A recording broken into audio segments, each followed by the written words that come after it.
আল্লাহুম্মা বারিক লানা ফি রজব ওয়া শাবান ওয়া বাল্লিগনা রমাদান।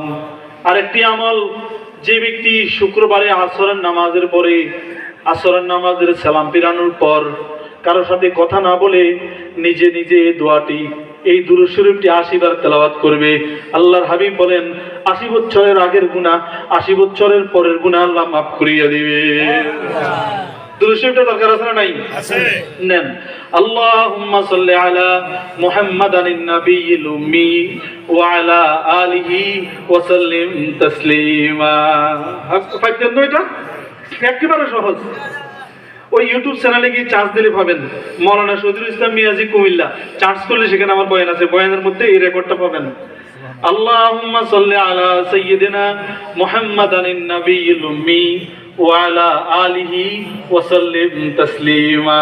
জুমার দিন আসরের নামাজের পরে স্বস্থানে বসিয়া কারোর সাথে কথা না বলিয়া 80 বার পরে আল্লাহর কাছে দোয়া করবেন। আল্লাহ তাআলার নামের কসম বিল্লাহ করে বলতে পারি, আল্লাহর কাছে দোয়া করবেন, আপনার দোয়া কবুল হয়ে যাবে। বাবা, শুভ সংবাদ না দুঃসংবাদ এটা?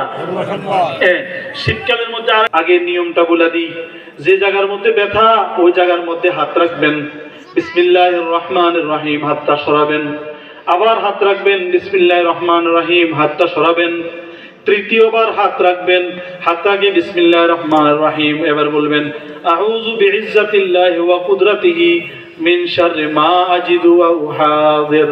বাস এতটুকু 7 বার পড়ে স্থানে ফু দিবেন, সাথে সাথেই ব্যথা নিরাময় হয়ে যাবেন। সুবহানাল্লাহ।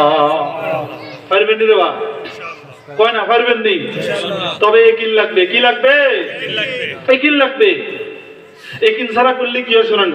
একজন সাহাবী আসি হুজুরের কাছে বলে, ইয়া রাসূলুল্লাহ, আমার ভাইয়ের পেট থেকে পাতলা পায়খানা ও দাস্তর হয় না, এই দেশে কলেরা আর কি। আল্লাহর হাবিব বললেন তারে মধু পান করিয়ে দাও। তো প্রত্যেক সমাজে, প্রত্যেক শিডিউলে, প্রত্যেক সময়ে কিছু মুরব্বী আছে মাঝে মাঝে কিছু বাড়তি কথা বলে। কি আপনাদের সমাজে নাই? আছে। কয় রে মধু হইছে গরম জিনিস, এতে দাস্তর, এতে ফ্যাটও গরম, মধু খেলে আরো সমস্যা বাড়ে যে কোনো। তো এর মনের মধ্যে কথা তো ঠিক, আরো অবস্থা খারাপ। আল্লাহ রাসূলের কাছে আসি, কয় ইয়া রাসূলুল্লাহ, শিকায়ত করতেছি, কি দোয়া করছেন? আমার ভাইয়ের তো দস্তর ভালো হয় না। কয় যা আবার মধু খাওয়া। ওমা আবার মধু খাওয়াইছে, আরো ডাইরেক্ট হয়ে গেছে, বাথরুম তোমার বাইর হয় না।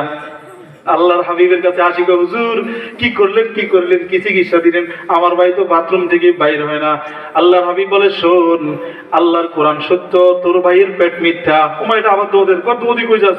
কই আমার ভাইয়ের কাছে। কই একটা ট্রিটমেন্ট দিই নাই তো, আরো রয়েছে।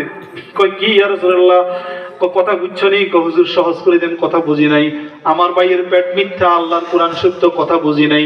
অর্থাৎ আল্লাহ বলেছেন আলওয়ানুহু ফি শিফাউল লিন্নাস, মধু তোমাদের অবশ্যই শেফাকারী। আল্লাহ পাক এটার মধ্যে আরোগ্য রেখেছেন। আল্লাহ ইবনে হাজার আসকালানী রাসূলের হাদিস নিয়ে বলেন, মধুর সাথে কেউ যদি কালো জিরা প্লাস করে খায়, মৃত্যু ছাড়া সকল রোগের ওষুধ, মৃত্যু ছাড়া সকল রোগের মহা ওষুধ, মৃত্যু ছাড়া সকল রোগের জন্য এটা অ্যান্টিবায়োটিক। বিশ্বাস নাই তো এই জন্য হাসপাতাল ডাক্তার এটা বসে থাকে, চিকিৎসা করে, পরীক্ষা করে, ডাক্তার এটা কয়, রুগী এটা কয়, খুনারে এটা কয়, হুজুর এটা কয়, মা এটা কয়, বাবে এটা কয়, ওইটা খা, পোনাজি খা, পানি খা, স্বপ্নের ওষুধ খা। একটা কেয়ামতের মতন যেতেছে, কোনো ট্রিটমেন্ট পায় না। পাবেন কোত্থেকে?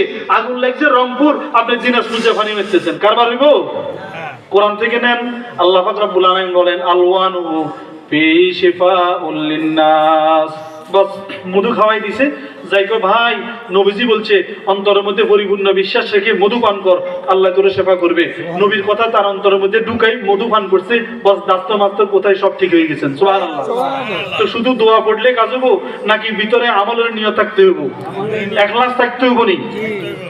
আল্লামা থানভী রহমাতুল্লাহ আলাইহি মুসলমানদের হাসি 2য় খণ্ডের মধ্যে লিখেছেন, আল্লাহু আকবার। সেখানে লিখেছেন, এক লোক আসি হুজুরের কয়, হুজুর দোয়া করেন আমার যেন আগামী বছর একটা ছেলে হয়। ফুত ফুত ছেলে আরি। হুজুরের কয় যা ছেলে হইব। পরের বছর ওই জায়গায় মাহফিলে গেছে, ওই যুবক আসি কয়, হুজুর কি দোয়া করলেন? আমার তো ছেলে হয় নাই। হুজুর কথা কোন চুপ করে রয়েছে, বুজুর্গ মানুষ না, উনি এলহামের মধ্যে খবর পেয়েছেন এই শয়তানি আছে, বুঝি ফেলছে। বুঝি কয়, বাবা তুমি বিয়ে করছো নি? কয় না হুজুর, এটা তো শরমের কথা, এটা আমি করি নাই। বুঝছেন কথাটা হয়েছে? আপনারা কি কন, শুধু এই দোয়ায় কাজ হইব না বউ থাকা লাগবো? এই কথা বুঝে না, শুধু দোয়ায় চা খাবো না, শুধু না না আমি দুধ খেয়ে তো, আমি তো বুঝেন না সুস্থ মাস 1 লাগাতারে রোজা রেছি, এখন 14 কেজি কমছে আলহামদুলিল্লাহ। কেমন খাইলে ওই দিকে একটা ব্যাকআপ দিয়ে দিবে। নবী রহমতুল্লাহ আলাইহি বলেন শুধু দোয়ায় কাজ হবে না, বউ থাকা লাগবে। সেজন্য বলি একই সাথে সাথে আমলও করা লাগবে। আল্লাহ পাক আপনাকে ফল দান করবেন, জোরে কন্যা সুবহানাল্লাহ। তাহলে কটা আমল করলাম? 1 নম্বর আল্লাহ পাকের শুকরিয়া, 2 নম্বরে আল্লাহুম্মা বারিক লানা দোয়া এটা, 3 নম্বর আমল কি দিছি? আরে ভুলে গেছে, আরে হাঁটুর ব্যথা, শরীরের ব্যথার জন্য দিয়েছি আউযু বিইজ্জাতিল্লাহি ওয়া কুদরাতিহি মিন শাররি মা আজিদু ওয়া উহাজির। এরপরে দিয়েছি শুক্রবারে আসরের নামাজের পরে দুরূদ শরীফ, মনে নাই? আচ্ছা সিরিয়ালে মনে না থাকলে নাই, আল্লাহ পাক আপনাদের কলবের মধ্যে কথাগুলো বসাই দেন। সিরিয়ালে এগুলো মনে রাখা সম্ভব না। বহু মানুষ আছে কিচ্ছু বলতে পারবে না, আওয়াজ থেকে যায়, কিন্তু তার কলবের মধ্যে এটার একটা ক্রিয়া, এটার একটা প্রভাব তার অন্তরের মধ্যে বসাই দিয়েছে আল্লাহ।